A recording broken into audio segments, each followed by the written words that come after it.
Welcome back to the channel, everyone. My name is Joe Buskins. I'm a second generation professional boat builder, 100-ton licensed U.S. Coast Guard captain, and we are about to apply some fiberglass to some plywood. Now, if you're interested in learning all about composites and prep for this, episode 1 is going to be for you. If not, let's get ready, jump into episode 2. We're going vinyl ester resin. Since we primed with vinyl ester, really good stuff. It's not like the vinyl esters of old.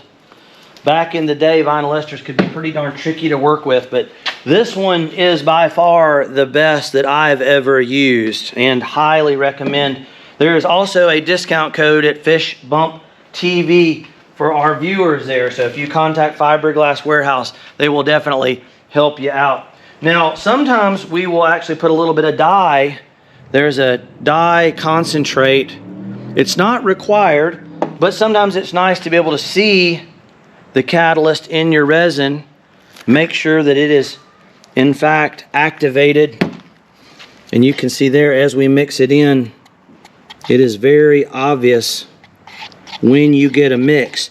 Now, you would not want to use that with Gelcoat because it'll turn your Gelcoat pink if it's white Gelcoat. But for using resin, and again, MEKP or your hardener is going to be for your polyester and your vinyl ester resins.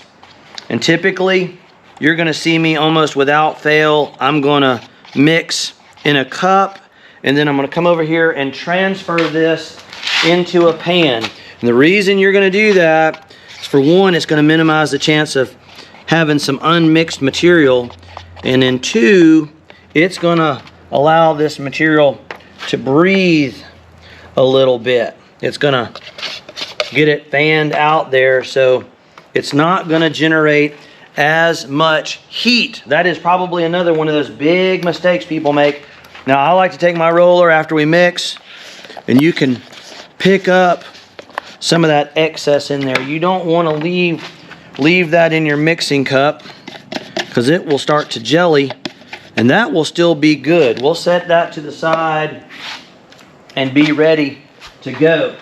Now let's load up our roller nice and easy. Again, that is a 3/8 snap from Lowe's. Nothing super fancy. And now we are rushing right along here, folks. Now, a lot of times I may let the primer coat actually tack off, which means it's going to be dry to the touch or only slightly tacky. But you can, what I call hot coat it, which basically you get your primer coat on there and you let it start to tack off or kick off a little bit, and then you come right behind it with a nice wet coat. Now, I'm going to have to be a little careful around our fillets there in the corner. We don't want to put too much pressure on that. And again, we have pre-cut, measured, and fit these pieces. It's going to go right to the corner there. It's designed to slightly overlap. I'm going to shift this just a little bit. There we go. And it's not meant to go all the way to the top. Now, this is just a personal thing, but I, in my experience, have found that doing a piece on either side and then a piece on top to cap it is the way to go. You can see how quickly we can get some resin. You just want to get started there. Just get a little resin on everything. Now, you'll notice that is going a little bit long. And what you would want to do in that case is trim some of that off. We want to keep it right on the ends. And I'm going to show you, folks, we did another video like this like a year ago on how to fiberglass plywood. And it was just about working with plywood. And a lot of folks did not realize that it was just a demonstration piece. And on it, we did not cap the ends, and I had a lot of questions about that. So on this one, I want to be sure to answer that for everybody. Now, another thing that is important is just having a nice work table, something that you can set up on and work around. And you can see that is already starting to go transparent. I'm going to let that hang over the edges a little bit. That is quite all right. That is another one of those tricks of the trade. And for the sake of time, while that is kicking, we're going to spin it. Same deal, more resin going on. And again, folks, this would apply if you're working with like foam core, the Coosa. I know a lot of folks overseas do not have Coosa board. Apparently there is another product called Thermolite. Maybe you folks overseas that have worked with it. I haven't worked with Thermolite personally, but it sounds like it's very, very similar to Coosa. Now this was our piece that we patterned, and I want to be sure this is going to overlap a little bit, so we are going to take our brush, and here on the ends I'm going to do a little bit of dabbing and brushing, try to get that stuck down just a little bit before we put our overlapping piece. My father always called that dabbing. I'm going to dab it in. All right, same deal here. We put some pleats in those so that this material would kind of lap around. We don't really want it to go over the ends completely though, so just a little shy of the end is going to be the way to go. If it's a little long, you can always take your scissors. This one to me is a little bit of overhang. The problem with that is that it just won't typically lay down. Okay, just to trim a little bit, just like so. Really want to help you folks at home. I think there are a lot of folks that have some interest in working with fiberglass and epoxy and Gelcoat. And I think what we will do is, after this video, I really want to focus on techniques for working fiberglass, but I think we will follow it. With a Gelcoat video. I'd love to know what you folks, if you have any questions on Gelcoat specifically. Of course, we got some other videos here on the channel, but a lot of folks have joined the channel since we've made some of those older Gelcoat videos, and you may have questions. And our goal for the channel is to become the go-to source on YouTube for folks wanting to learn about this from someone who's actually done it. Now we're just dabbing. We're pushing that right into that corner.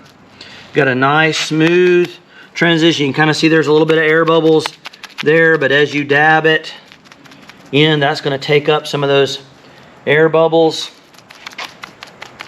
And the glass will kind of soften.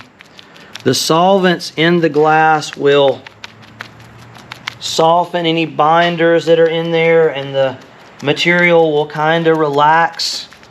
You do not want air bubbles. You don't want dry spots. You don't want hard corners. Those are all things that are going to be detrimental. Air bubbles are going to make it weak, potentially a place for a fracture to start or for water to enter.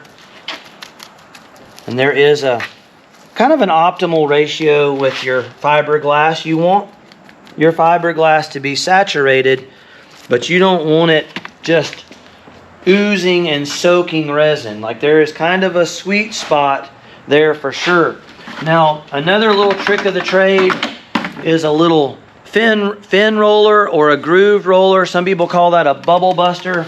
That's made out of nylon, and that is really good at helping to work the resin into the glass and to work the air bubbles out. And that is what you want. You want to work the resin in and the air out. And you can see this is already starting to go transparent. Circling around to the other side here. We are really hustling. Sometimes you could slow this down a little bit. But you know, the faster you get your project done, the faster you can go sailing or fishing or water skiing. I was surprised. I asked a week or so ago about what folks like to do with their boats and what kind of fish they like to target. And there are a lot of fishermen out there, but I also know there's a lot of sailors out there and just powerboat folks and skiers.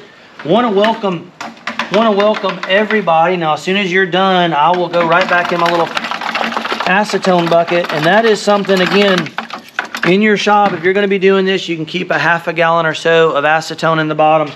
Just remember, acetone is highly flammable. You're going to want to wear rubber gloves. You're not going to want to breathe the fumes, and you certainly wouldn't want any sparks or cigarettes or anything around it. Highly combustible. Things will go boom. So be careful at home, folks. So I've got a little piece now that this one is going to be our cap, but I've already made a couple notches here, and kind of want to show things as it folds over. The idea is those pleats, things are going to come back around and encapsulate the end. So it looks like this isn't going to work, but then if you do it right, you do it carefully, it's going to be just fine. So that's one side, but I left the other side unpleated because I wanted to show you folks kind of how I did it. A lot of times what you can do is just pinch. You can pinch this and you can see it's going to make a little pucker. And a lot of times I will take my magic marker and just kind of mark the line where it puckers. Just like so. I'm going to do it on this side. You can see we've got definitive. Mark that. Mark that. All right. Then we just take that little piece out of there. And we tend to go heavy on fiberglass, folks. Like in our family, my father was a boat builder, and they were mostly commercial boats, and they were heavy duty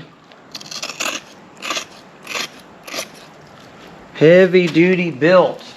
So you got multiple layers and you got multiple overlaps, and the idea is that eventually with enough layers you're going to get everything covered. And I'm going to show you what we were talking about when it comes to finishing up with the CSM or the chop strand mat. And I may even show a little bit of the finishing cloth in use as well. Here we go. You can see we're starting right on top. And that resin will help as it gets on the corners there. It'll help this material curl right over. Well, you can see we got a bit of an overlap there is what you want. You see we are overlapping or capping the bottom with the top. And I think you folks at home can see the advantage of cutting those little pleats in there. If you didn't do that, it would be very challenging to get this material to go around those corners. And like I said,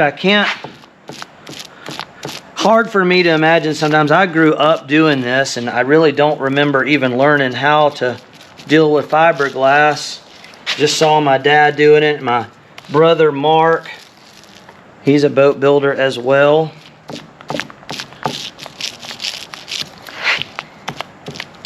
Alright, now sometimes the trick is to just get a little bit of resin on things and then move around. Try to make it where everybody can see. Those little disposable tray liners are another ticket. These little drop-in, that is money well spent. I get those at Lowe's. Home Depot has them too. Little things like that. You folks can spend a few bucks on your basic kit, and I think you'd be shocked at the kind of projects you can do. You don't have to go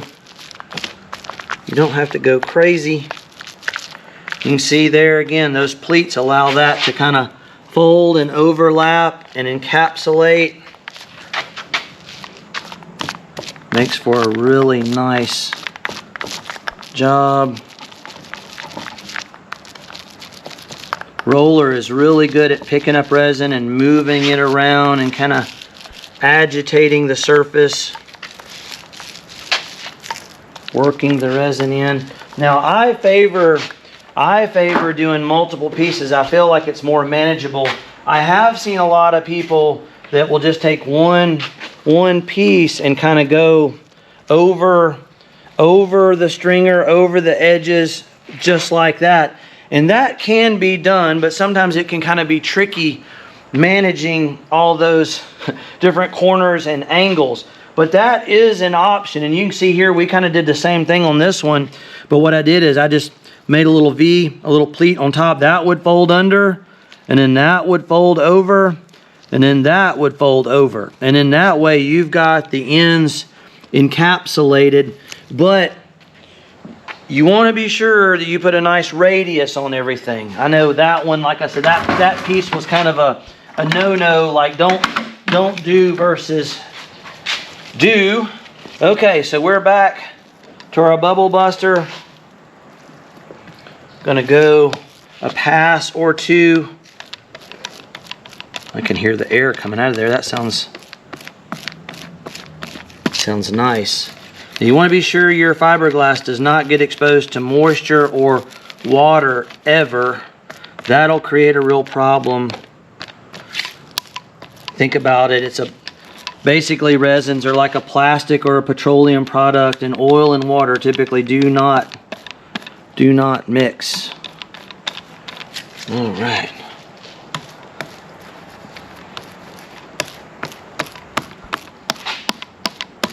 Just like so. You want to work it, and it will go more and more transparent. I know, folks, I may repeat myself a little bit, but they say that folks need to hear something several times before it officially soaks in. And the world of fiberglass and composites is an exciting one, and I think a lot of people are intimidated by it, and there's no reason to be intimidated doing this kind of stuff. Matter of fact, again, if you want to get into it, do a little sample piece, just like I'm doing here. I mean, this is something that you can learn to contour and work, finish these edges. Now, I want to do a little bit of work with some CSM. I may have to mix another little batch there, but I've got some pieces of CSM torn, some assorted widths, and we're going to go right over here, and I want to show everybody how it works. Now, what's cool about CSM is you can kind of just measure it to length and tear it. Pretty great. That's kind of the only one of the glasses that you can do that. And you're going to want to use full-size pieces. I know a lot of times I've seen people that want to do a little dab, a little dab, a little dab. I generally like nice, big, full pieces, or pieces that are as full as I can make them. And what you can do is just, again, do a little pleat or tear on the corners, and that will allow that material to just wrap right around. And the CSM tends to hold a little more resin than your other materials, so it's a great glue or binder, but it does not have the same amount of strength that your long form filament, like your 1708 and your woven, those have very long strands of fiberglass, and you're going to get a lot more strength out of those. Said this in another video.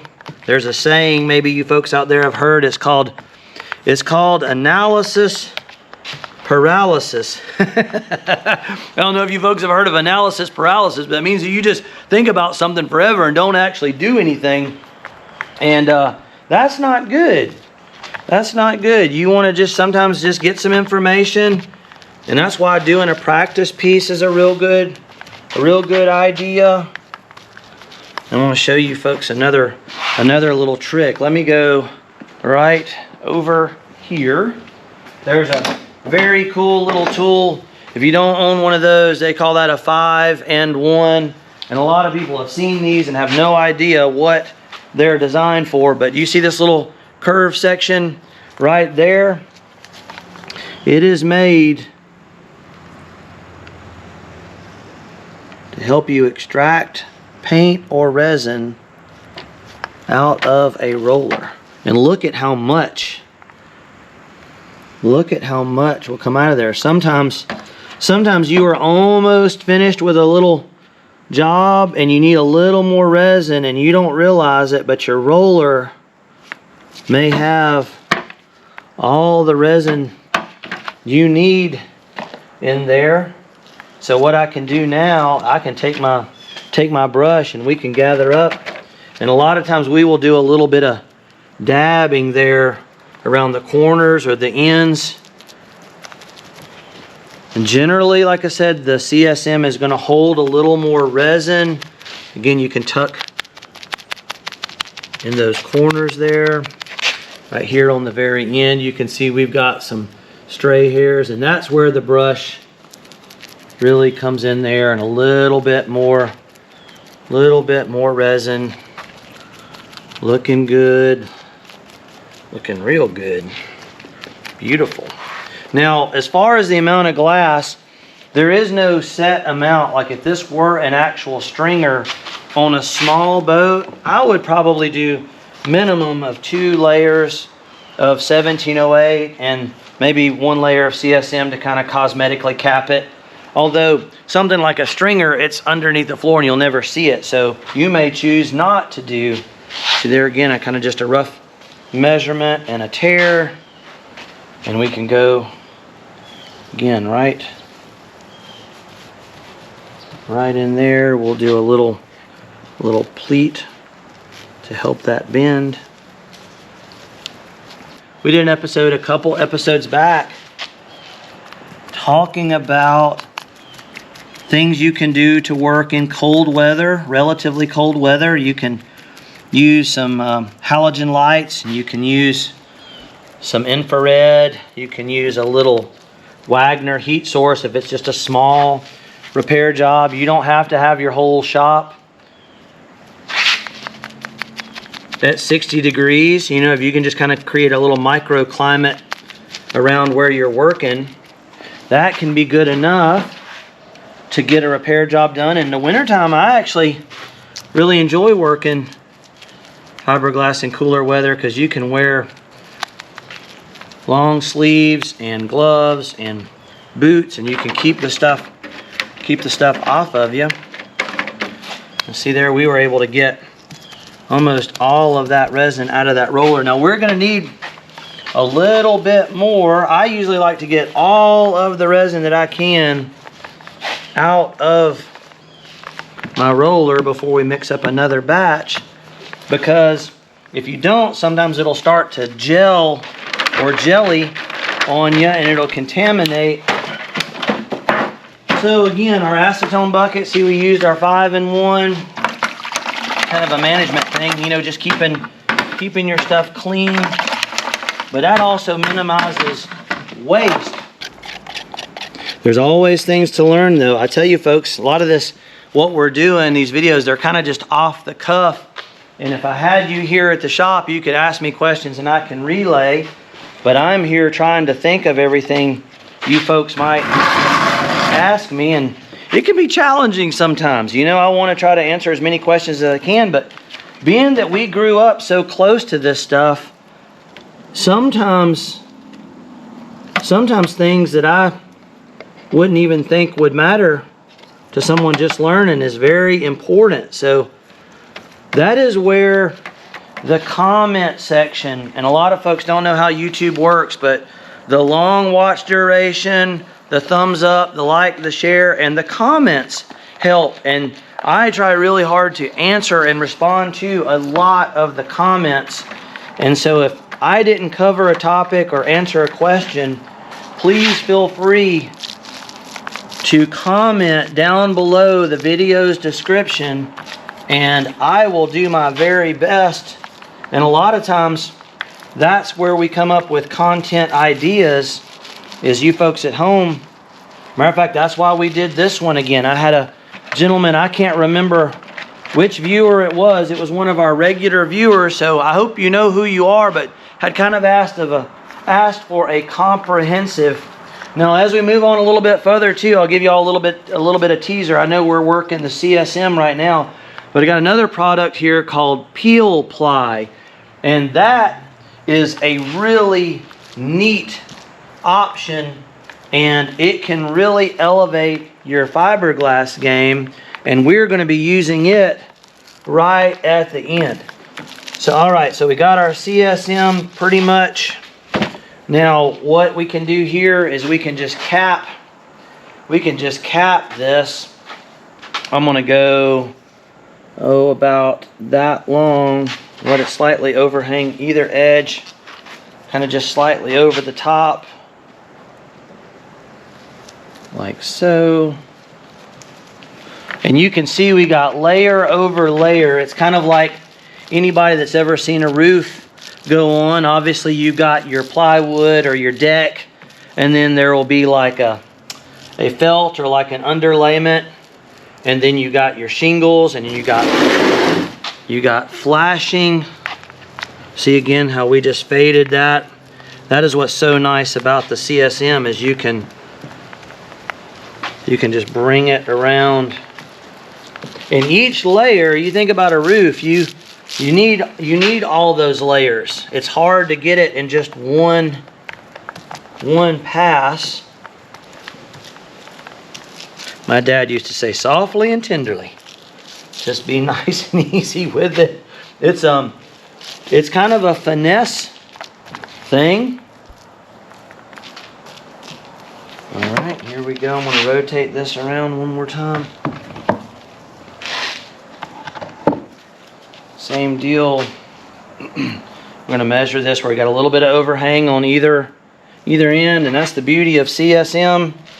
But remember, CSM does not work great with epoxy. It doesn't dissolve. It won't melt around those corners, and that is one of the reasons that you see me using vinyl ester a lot, is because vinyl ester is about 95% good at bonding and blocking water. I mean, that give or take. Let's just say it's almost as good in every way as epoxy, but it is compatible with CSM, which I really like working with CSM.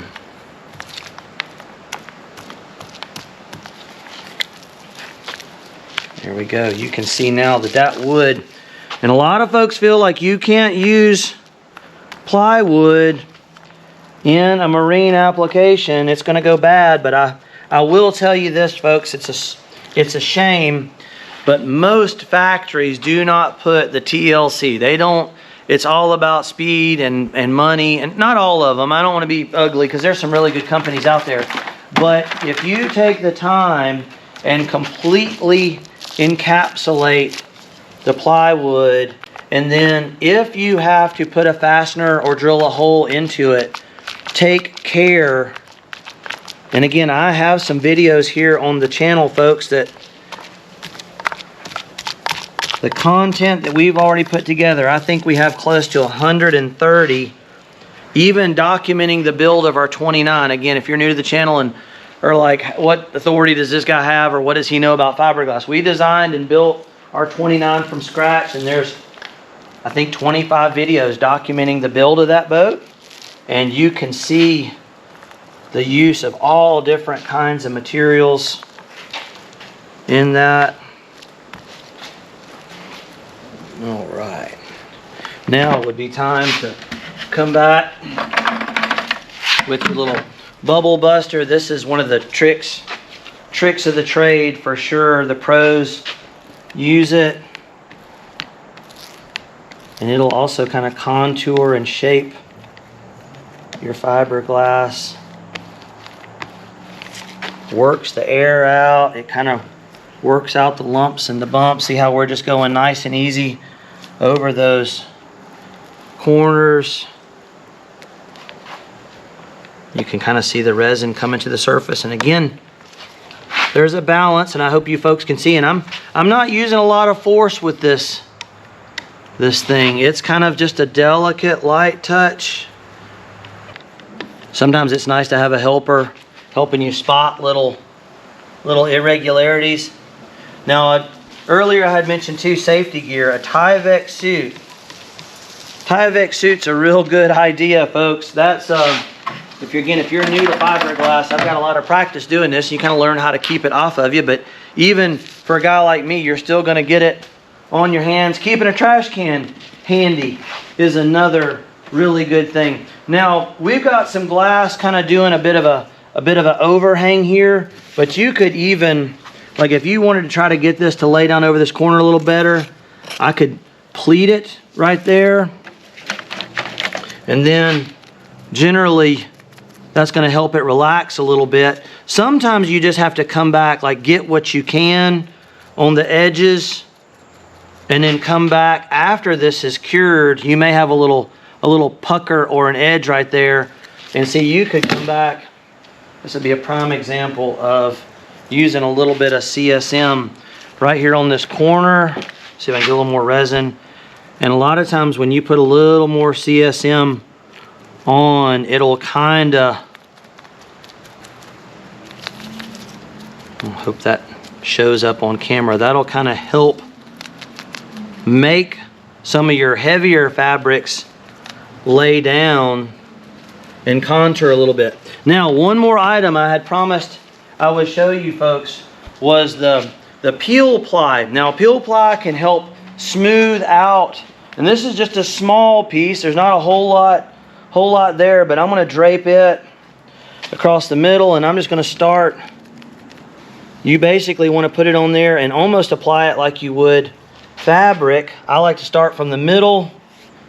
If y'all notice, anybody that's ever done like window tint. Now, one thing I am going to do, I got to be careful of, I'm going to leave, you need to leave a little edge or a corner. Matter of fact, I'm going to leave this one. I'm going to pull this one kind of over there, and I'm going to leave it where I can get to it, because if you don't, you're not going to have a place to start. So again, we're going to kind of start in the middle, and you want it to go pretty much transparent. Now, peel ply, I'm going to leave that little tab right there. Very important, folks, to leave a little tab.